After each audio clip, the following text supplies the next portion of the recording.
Jangan lupa klik tombol subscribe dan nyalakan notifikasinya.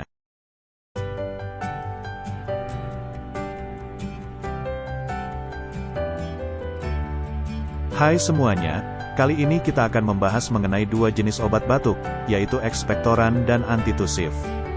Sebelumnya, kalian pasti pernah mengalami batuk. Batuk sangat mengganggu, apalagi pada saat kita menjalankan aktivitas sehari-hari.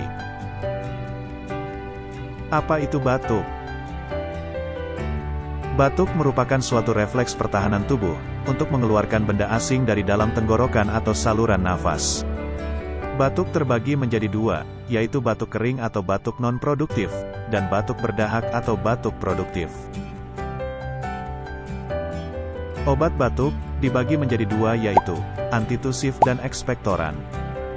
Obat batuk antitusif bekerja dengan cara menekan batuk dan mengurangi gejala batuk. Antitusif biasanya digunakan untuk mengobati batuk kering ataupun batuk yang tidak diketahui penyebabnya. Contoh obat batuk antitusif seperti dextromethorphan. Obat batuk ekspektoran bekerja dengan cara merangsang pengeluaran dahak dari dalam tenggorokan atau saluran nafas. Ekspektoran digunakan untuk mengobati batuk berdahak. Contoh obat batuk ekspektoran seperti bromhexin dan guaifenesin. Setelah penjelasan tadi, ada baiknya sebelum membeli obat batuk, kalian harus mengetahui penyebab dari batuk atau jenis batuk yang kalian derita.